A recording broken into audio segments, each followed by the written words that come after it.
सरकार ने long term में प्रॉपर्टी बेचने पर लगने वाले LTCG टैक्स को कम करके 12.5% कर दिया है, लेकिन इस पर मिलने वाले इंडेक्सेशन बेनिफिट को भी हटा दिया, जो प्रॉपर्टी में हुए मुनाफे पर टैक्स देनदारी कम करता है। हालांकि अब सरकार ने साफ किया है कि कौन सी प्रॉपर्टी पर इंडेक्सेशन लागू होगा और कौन सी प्रॉपर्टी पर नहीं। कृषि एवं किसान कल्याण मंत्रालय ने भारत में कृषि क्षेत्र के लिए स्वैच्छिक कार्बन बाजार को बढ़ावा देने के लिए एक रूपरेखा तैयार की है, ताकि छोटे और सीमांत किसानों को कार्बन क्रेडिट लाभ देने के लिए प्रोत्साहित किया जा सके। किसान उत्पादक संगठनों में महिलाओं की भागीदारी बढ़ाने के लिए 10,000 किसान उत्पादक संगठनों का गठन किया गया है। कृषि मंत्रालय के मुताबिक 10,000 नए FPO बनाने और उन्हें बढ़ावा देने के लिए भारत सरकार केंद्र क्षेत्र योजना पर तेजी से काम कर रही है। इसके तहत अब तक 14 एजेंसियों को 10,000 FPO आवंटित किए गए हैं, जिनमें 8,780 FPO पूरे देश में पंजीकृत हो चुके हैं। पूर्व मध्य रेलवे बिहार के मुजफ्फरपुर से आनंद विहार के लिए स्पेशल ट्रेन चलाने जा रही है। यात्रियों की सुविधा को देखते हुए हाजीपुर पाटलिपुत्र DDU प्रयागराज के रास्ते मुजफ्फरपुर से आनंद विहार के लिए एक सुपरफास्ट एक्सप्रेस स्पेशल ट्रेन चलाएगी। इस ट्रेन के चलने से आने वाले त्योहारों में लोगों को घर जाने में आसानी होगी। इस स्पेशल ट्रेन मुजफ्फरपुर से 31 दिसंबर 2024 तक और आनंद विहार से 1 जनवरी 2025 तक रोज चलेगी। इस स्पेशल ट्रेन में स्लीपर क्लास के 20 कोच होंगे, जिसमें 14 कोच आरक्षित और 6 कोच अनारक्षित होंगे। पंजाब सरकार सबमिशन ऑनलाइन एग्रीकल्चर मैकेनिज्म यानी SSM योजना के तहत सब्सिडी के रूप में 21 करोड़ रुपए खर्च करेगी। ये सब्सिडी राशि सीधे किसानों के खातों में DBT माध्यम से जारी की जाएगी।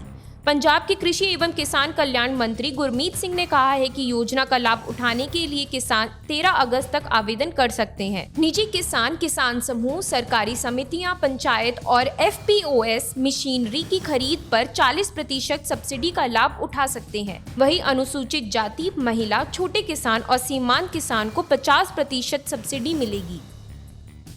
यूपी के कृषि मंत्री सूर्य प्रताप शाही ने राज्य के किसानों से अपील की है कि वो जलवायु परिवर्तन और बढ़ते तापमान के चलते अपनी फसलों का बीमा करा लें। कृषि मंत्री ने प्रधानमंत्री फसल बीमा योजना के तहत अपनी फसलों को सुरक्षित करने का सुझाव भी किसानों को दिया। शाही का कहना है कि पिछले कई सालों में मौसम की अस्थिरता नजर आ रही है। ऐसे में किसानों को फसल बीमा योजना का फायदा उठाने की सलाह दी जा रही है। भटिंडा से श्रोमणी अकाली दल की सांसद हरसिमरत कौर बादल ने केंद्र सरकार से स्वामीनाथन आयोग की सिफारिश के मुताबिक किसानों के लिए फसलों की MSP गारंटी को लागू करने की मांग की है। उन्होंने कहा है, जब तक MSP की गारंटी नहीं दे रहे हैं तब तक भावांतर स्कीम लाइए। जिसकी फसल MSP पर नहीं बिक रही है उसे भावांतर के तहत फसल का पैसा दिया जाए। ऐसी फसल बीमा स्कीम लाइए जिससे किसानों को फायदा हो, ना कि बीमा कंपनियों को।